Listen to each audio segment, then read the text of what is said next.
Doon maganda ang kumuha, bebe, sa kabila.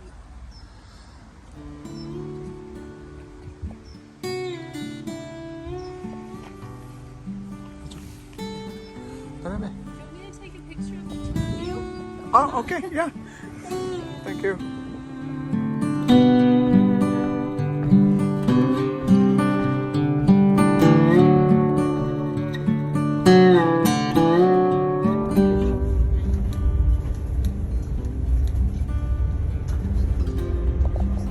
We do have to say bye-bye Bibery. It's a good way to try to remember how, because when you read it, B-I-B-U-R-Y, not always sure quite how to pronounce it. It's a good way to try to remember how, because when you read it, B-I-B-U-R-Y, not always sure quite how to pronounce it. But if you remember bye-bye Bibery, it should help you out there.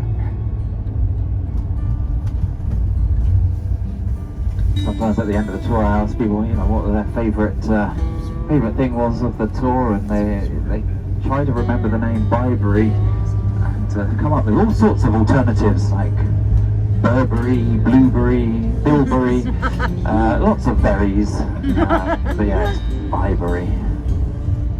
Bibery.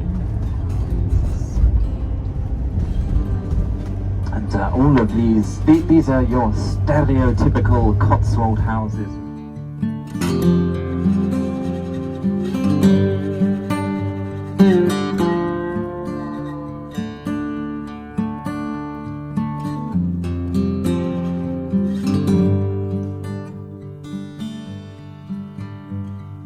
Where you never get any tourists whatsoever, but it's equally as beautiful, I think, in some ways. Perhaps they just need to tart up the village green a little bit more, with the houses and the architecture. Very, very beautiful. And if I was going to move to the Cotswolds, I'd rather come to something.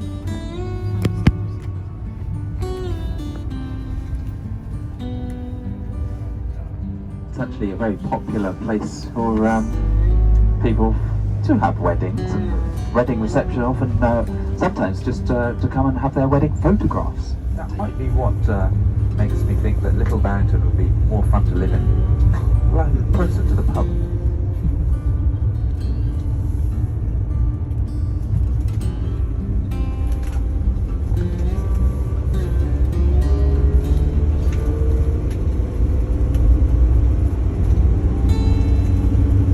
Just behind this rather oppressive looking wall is the estate and the manor house of Great Barrington. It is now a private residence.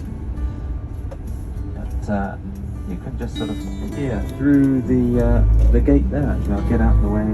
That's probably the owner. You wouldn't have such a small car. But yes, hopefully you caught a split second glimpse through there.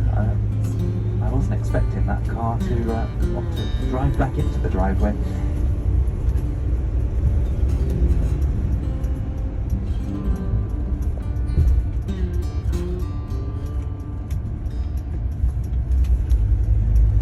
Here you can see some of the farm buildings, some of the houses of Great Barrington.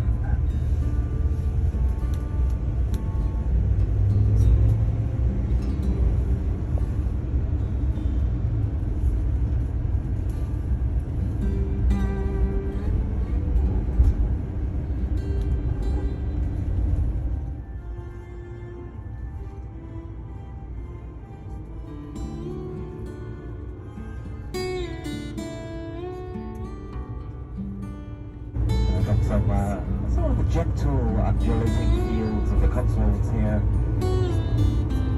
Very pleasant landscape, easy to farm. There's nothing mountainous or too hilly. You can see these gentle undulations here. That's pretty much what most of the Cotswolds is like geographically. The name itself, I have a little bit of music which I think you might enjoy. It's a bit of classical music. It is the Cotswold Symphony, and it's by a very famous composer called Gustav Holst, He doesn't sound very English, doesn't sound like an English name, but he was born in Chelmsford, which is... But anyway, down there you'll see the church, and you can either access it through that little lane, or the next one up here, which is conveniently called Church Lane. So access to the church that through either of these two. But the rest of Burford is just this high street, this main street. So you could walk up one side and then you get up to the trees where it starts to climb up a hill, and then it's just houses beyond there. But all the shops and the pubs and the tea rooms are on either the left or the right. Another good lunch sort of tea room option is the Priory here. They do excellent green teas as well. All the pubs serving food as well, so it's quite nice.